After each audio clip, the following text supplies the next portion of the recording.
C'est avec vous, Thibaut Francesquet, bonjour. Bonjour Raphaël. On va s'intéresser à une polémique. Elle concerne la marque de vêtements espagnole Zara sur les réseaux sociaux. Des personnes accusent Zara de se moquer des Palestiniens à Gaza avec des photos publicitaires qui font penser à la guerre. Du coup, des appels à boycotter la marque sont lancés. Éclairez-nous sur ces éléments. Oui, bien, vous allez voir, tout part d'une photo. Regardez, c'est celle-ci. Vous voyez ce mannequin donc qui porte ce qui peut ressembler à un corps ou une statue dans un drap blanc, puisqu'on distingue quand même, vous voyez, une tête, des pieds, et le tout dans un décor de destruction. Et cette photo, donc, elle fait immédiatement polémique, puisque certains y voient une référence à la guerre entre Israël et le Hamas en cours dans la bande de Gaza, puisque c'est vrai qu'on voit souvent des images à Gaza de personnes, de victimes qui sont dans des linceuls comme ici. Et vous voyez là cette personne sur donc X ou Twitter qui écrit « C'est la promotion du crime et la moquerie du chagrin, boycottez Zara immédiatement ». Une publication qui a été vue plus de 620 000 fois. Et tout de suite, il y a eu donc une indignation contre la marque, des appels au boycott.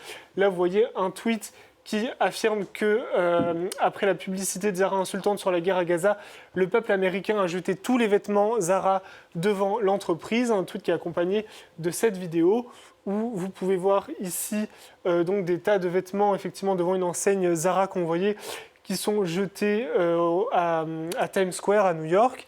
Et on a d'autres messages comme là, vous voyez, cette photo d'un magasin Zara avec écrit Free Palestine dessus, donc au Canada, selon cet internaute, ou là encore une vidéo, vous voyez, de personnes qui entrent dans une boutique Zara avec ce qui ressemble à des petits corps enveloppés dans des linceuls blancs en référence à la photo prêtée à la marque. Mais concernant la photo qui fait polémique, est-ce qu'elle est bien issue d'une campagne publicitaire de Zara ?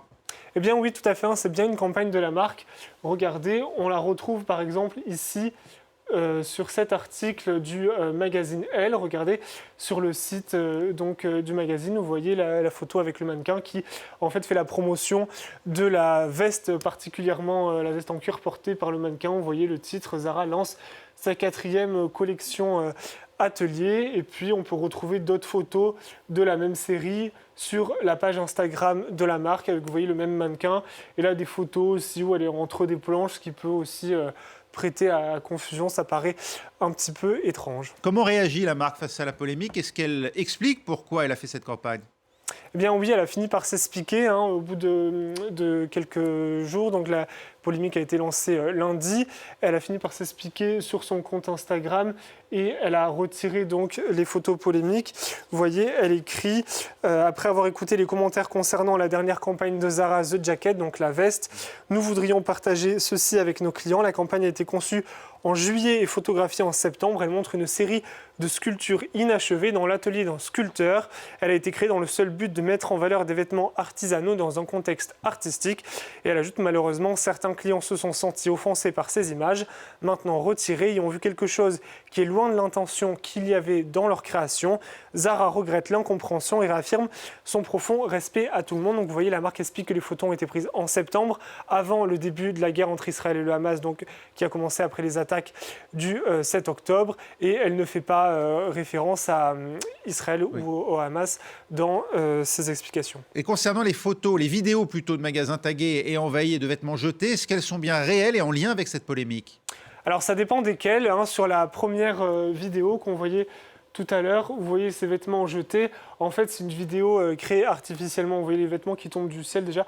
Ça fait pas très naturel. En fait, on la retrouve, cette vidéo, sur le compte YouTube de la marque Vestiaire Collective, qui avait fait en fait une campagne publicitaire en novembre. Vous voyez ici la date, 16 novembre 2023. C'était pour dénoncer la fast fashion dont Zara fait partie, c'est-à-dire les marques de vêtements à bas prix qu'on achète en masse et qui sont peu portées puis rapidement jetées. Ensuite, concernant les autres images, en revanche, comme celle-ci, si on arrive à la voir, voilà, où il y a écrit donc Free Palestine sur un magasin. Elle est bien réelle à Montréal. Regardez un article du Journal de Montréal qui fait référence à ces faits. Vous voyez, ils expliquent des manifestants pro-Palestine se sont introduits dans le magasin Zara de la rue Sainte-Catherine afin de protester contre la campagne publicitaire du géant de la mode. Et puis, il y a même, en lien avec, sur l'article, une vidéo de manifestants dans le magasin. Et enfin, il y avait une dernière vidéo aussi là, de manifestants, de personnes qui rentrent dans le magasin. On était à Hanovre en Allemagne, selon nos confrères d'Al Jazeera. Merci Thibaut Francesquet, c'était Info Intox. Restez avec nous, rendez-vous dans 2 minutes pour un nouveau journal dans Paris Direct.